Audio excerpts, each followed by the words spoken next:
Welcome to my YouTube channel. माझ्या YouTube चॅनलमध्ये तुम्हा सर्वांचं स्वागत आहे. भारतीय नौदल म्हणजे इंडियन नेव्हीमध्ये 254 विविध पदांसाठी भरती जाहीर झालेली आहे. पदांचे नाव एक्झिक्युटिव्ह ब्रांच, एज्युकेशन ब्रांच आणि टेक्निकल ब्रांच असे आहे. शैक्षणिक पात्रता कोणत्याही शाखेतील पदवी आणि पदव्युत्तर पदवी तुमच्याकडे असेल तर तुम्ही एलिजिबल आहात. वेतन 56,100 रुपये मिळणार आहे, प्लस इतर भत्ते देखील मिळणार आहेत. मुले आणि मुली सर्वांसाठी जॉबची संधी उपलब्ध झालेली आहे. अर्ज करण्याची पद्धत ऑनलाईन आहे आणि सरकारी नोकरी आहे. तर या पदांविषयीचे डिटेल्स आपण या व्हिडिओमध्ये कव्हर करणार आहोत. त्या अगोदर तुम्ही जर या चॅनलवर नवीन असाल तर चॅनलला सबस्क्राईब करा, लाईक आणि शेअर देखील करा. तुमचे जे मित्र नोकरीच्या शोधात असतील त्यांच्यासोबत हा व्हिडिओ जरूर शेअर करा. महत्त्वाची नोट, माझ्या सगळ्या सबस्क्रायबर्सना मनापासून खूप खूप धन्यवाद. चला तर आजचं हे नोटिफिकेशन कव्हर करू. The Indian Navy invites applications for Short Service Commission Officer for various entries January 2025 course. Online apply करायचं आहे. 24 फेब्रुवारी 2024 ला ऑनलाईन फॉर्म सुरू झालेले आहेत. 10 मार्च 2024 ही शेवटची तारीख आहे. Applications are invited from eligible unmarried men and unmarried women candidates for grant of short service commission SSC for course commencing January 2025 onwards at Indian Naval Academy. Candidates must fulfill conditions of nationality as laid down by the Government of India. अविवाहित मुले आणि मुली यांनी apply करायचं आहे. Nationality भारतीय नागरिकत्व. Educational qualification इथे दिलेलं आहे. पदाचं नाव आहे जनरल सर्व्हिस GS. एक्झिक्युटिव्ह ब्रांचमध्ये ह्या जागा भरल्या जाणार आहेत. BE आणि BTech झालेले उमेदवार या पदासाठी अर्ज करू शकतात. प्रत्येक पोस्ट जी इथे दिलेली आहे त्यासाठी 60% मार्क्स मागितलेले आहेत किंवा प्रथम श्रेणीमध्ये तुम्ही उत्तीर्ण झालेले असणं आवश्यक आहे. या पदासाठी 50 जागा अवेलेबल झालेल्या आहेत. सर्वच पोस्टसाठी अविवाहित मुलं आणि मुली अप्लाय करू शकतात. बॉर्न बिटवीन म्हणजे तुमचा जन्म हा 2000 ते 2005 च्या दरम्यान झालेला असावा. पायलट आणि नेव्हल एअर ऑपरेशन्स ऑफिसर या पदासाठी BE आणि BTech झालेल्या उमेदवारांनी अप्लाय करायचं आहे. तसेच उमेदवारांनी 10वी आणि 12वीला 60% मार्क्स मिळवलेले असणं आवश्यक आहे. त्याचप्रमाणे 10वी आणि 12वीला इंग्लिश विषयामध्ये देखील 60% मार्क्स मिळवलेले असणं आवश्यक आहे. या पदासाठी 2001 ते 2006 दरम्यान ज्यांचा जन्म झालेला आहे त्या उमेदवारांनी अप्लाय करायचं आहे. एअर ट्रॅफिक कंट्रोलर या पदासाठी देखील BE BTech झालेल्या उमेदवारांनी अप्लाय करायचं आहे. पुढचं पद आहे लॉजिस्टिक्स. या पदासाठी BE आणि BTech झालेल्या उमेदवारांनी अप्लाय करायचं आहे. विथ फर्स्ट क्लास इथे मागितलेला आहे किंवा MBA विथ फर्स्ट क्लास किंवा BSc BCom BSc IT झालेले उमेदवार अप्लाय करू शकतात. Post graduate diploma in finance, logistics, supply chain management and material management यापैकी कोणत्याही एका विषयामध्ये जर तुमचं शिक्षण झालेलं असेल तर तुम्ही अप्लाय करायचं आहे.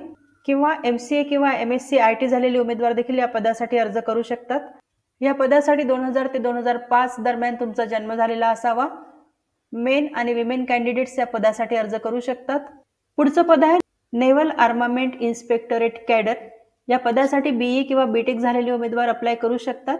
स्ट्रीमची नावे इथे दिलेली आहेत. Mechanical with automation, electrical and electronics, micro electronics, instrumentation, electronics and communication, electronics and telecommunication, instrumentation and control engineering, production, industrial engineering, applied electronics and instrumentation,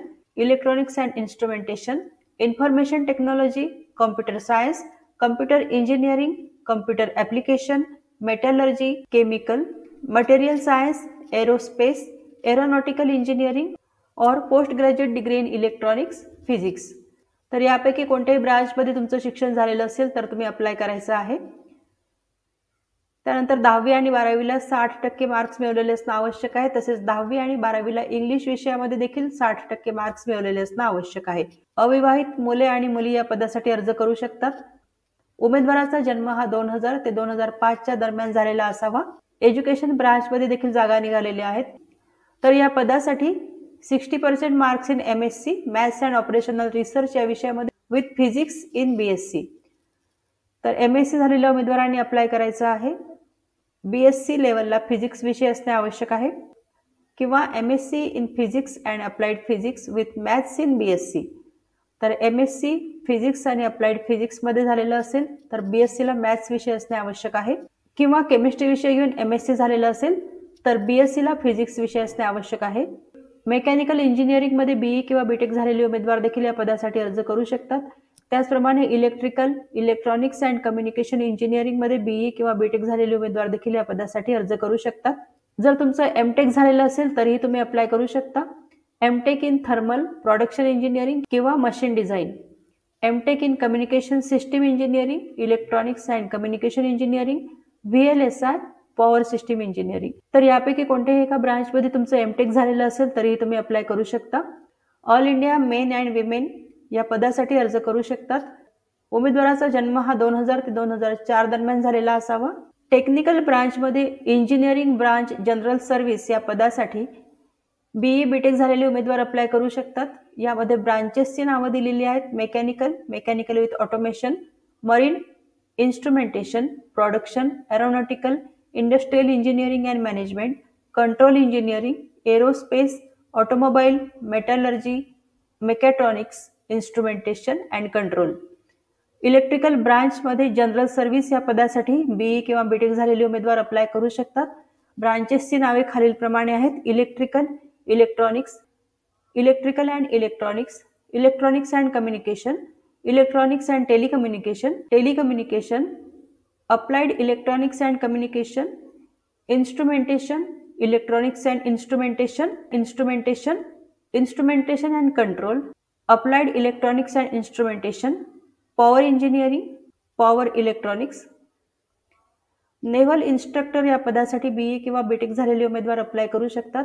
streams या ठिकाणी देण्यात आलेल्या आहेत. Mechanical, mechanical with automation, civil, aeronautical, aerospace, metallurgy, naval architecture, ocean engineering, marine engineering, ship technology, ship building and ship design. या पदांसाठी 2000 ते 2005 दरम्यान उमेदवाराचा जन्म झालेला असावा. जे उमेदवार मर्चंट नेव्हीमध्ये असतील त्यांच्यासाठी इथे काही सूचना दिलेल्या आहेत. Candidates having government of India, ministry of shipping and transport certificate of competency, foreign going either as a second mate or master or born between 1995 to 2005 can apply for executive branch entry as per stipulations. जे candidates merchant नेव्हीमध्ये काम करत आहेत ते देखील या पदांसाठी अर्ज करू शकतात. त्यांचा जन्म 1995 ते 2005 दरम्यान झालेला असावा. Candidates having government of India, ministry of shipping and transport certificate of competency as first class engineer of a steamship by the government and born between 1995 to 2005 can apply for technical branch entry SSC engineering. Merchant नेव्हीमध्ये first class engineer म्हणून ज्यांनी काम केलेलं आहे आणि ज्यांचा जन्म 1995 ते 2005 दरम्यान झालेला आहे असे उमेदवार टेक्निकल ब्रांचसाठी अप्लाय करू शकतात. Commercial pilot licence holder, candidates having valid CPL issued by DGCA India and born between 2000 to 2006 can apply for pilot entry as per eligibility criteria. तर ज्या उमेदवारांकडे कमर्शियल पायलट लायसन्स आहे आणि ज्यांचा जन्म 2000 ते 2006 दरम्यान झालेला आहे असे उमेदवार पायलट एंट्रीद्वारे अप्लाय करू शकतात. NCC C certificate holders will be given relaxation of 5% in cut-off marks towards shortlisting for SSB subject to meeting following criteria. ज्या उमेदवारांकडे नेव्हल, आर्मी आणि एअरवी with minimum B grade NCC C certificate असेल ते उमेदवार देखील apply करू शकतात. NCCचं C certificate उमेदवारांकडे असणे आवश्यक आहे आणि ते 2022 या वर्षानंतरचं असावं. The final selection will be subject to verification of the certificates by DGNCC concerned NCC units for its validity. अशा उमेदवारांचं NCC सर्टिफिकेटचं व्हेरिफिकेशन होईल आणि त्यानंतर फायनल सिलेक्शन होईल. Who can apply? Candidates who have graduated, post graduated or in the final year with minimum 60% marks in aggregate or equivalent CGPA. जे उमेदवार graduate आहेत, post graduate आहेत किंवा फायनल इयरला आहेत असे उमेदवार या पदासाठी अर्ज करू शकतात. परंतु टोटल मार्क्स हे 60% असणं आवश्यक आहे. तुमचं शिक्षण हे रेकॉग्नाइज्ड युनिव्हर्सिटीमधनं झालेलं असावं. The candidate will be required to fulfill the educational qualification stipulated above before joining INA by 20 December 2024. उमेदवाराचं शिक्षण हे 20 डिसेंबर 2024 पर्यंत पूर्ण झालेलं असावं. The candidate failing to meet stipulated educational criteria will not be permitted to join INA. Indian naval academy. जे उमेदवार final इयरला आहेत आणि डिसेंबर 24 पर्यंत त्यांनी आपलं एज्युकेशनल क्वालिफिकेशन कंप्लीट केलं तरच तुम्हाला जॉईन करून घेतलं जाणार आहे. Only one application can be filled by the candidate. एका उमेदवाराने एकच ॲप्लिकेशन भरायचं आहे.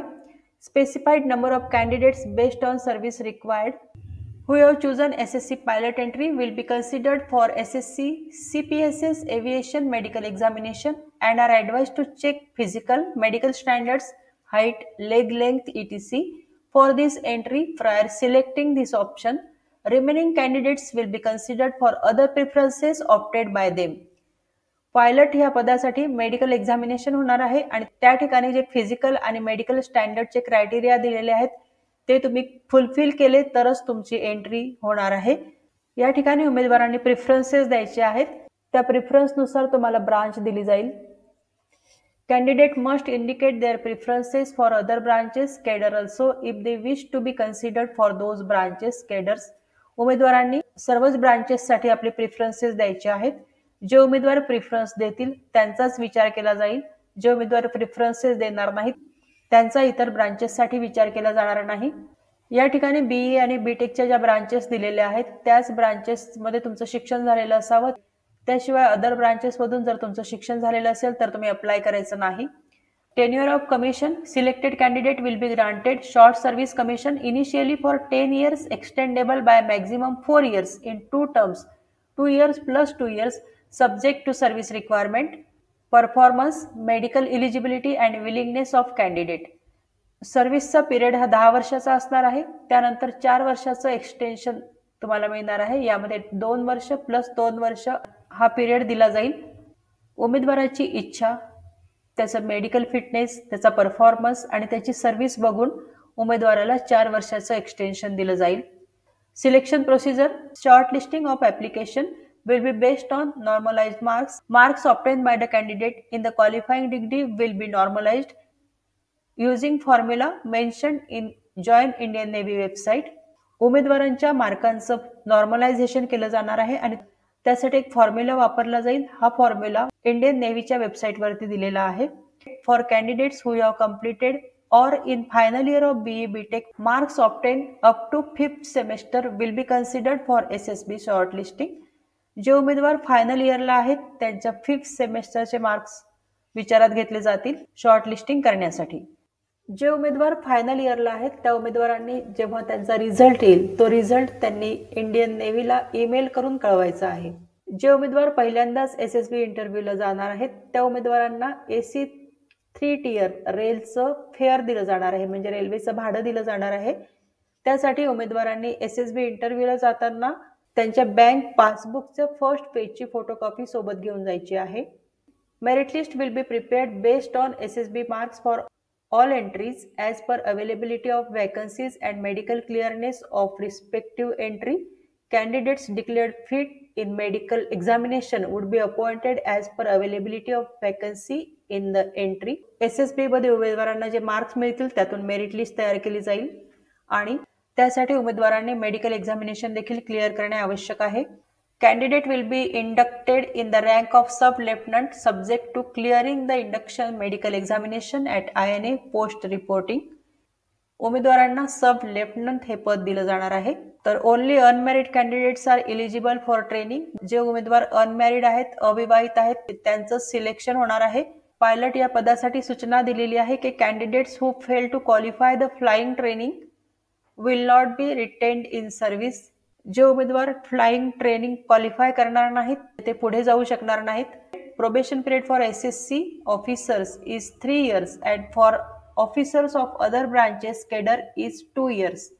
तर काही ऑफिसर पदासाठी प्रोबेशन पिरियड हा 3 वर्षाचा असेल आणि काही ब्रांचेससाठी 2 वर्षाचा असेल. During probation the officers are liable to be discharge in case of unsatisfactory performance in any stage. Probation पिरियडमध्ये जर तुमचा परफॉर्मन्स अनसॅटिस्फॅक्टरी म्हणजे असमाधानकारक असणार तर तुम्हाला डिस्चार्ज केलं जाईल अशी सूचना इथे दिलेली आहे. पे अँड अलाउन्सेस. उमेदवारांना 56,100 रुपये बेसिक पे मिळणार आहे प्लस अदर अलाउन्सेस देखील मिळणार आहेत. How to apply. Candidates are to register and fill application in Indian navy website. उमेदवारांनी सुरुवातीला रजिस्ट्रेशन करायचं आहे To save time during the application submission window, candidates can fill in their details and upload documents in advance. While filling up e-application, it is advisable to keep the relevant documents readily available to enable the following. उमेदवारांनी online form भरण्याच्या अगोदर आपले सगळे details व्यवस्थित तयार करून ठेवायचे आहेत आणि सगळे डॉक्युमेंट्स देखील व्यवस्थित स्कॅन करून ठेवायचे आहेत. Correct filling up the personal particulars details are to be filled up as given in the matriculation certificate. 10वीच्या सर्टिफिकेटवर जे नाव आणि डेट ऑफ बर्थ असेल तेच ऑनलाईन फॉर्ममध्ये द्यायचं आहे. Fields such as email address, mobile number are mandatory fields and need to be filled. Email address आणि मोबाईल नंबर मॅन्डेटरी आहे, म्हणजे आवश्यक आहे आणि तो करेक्टली भरायचा आहे.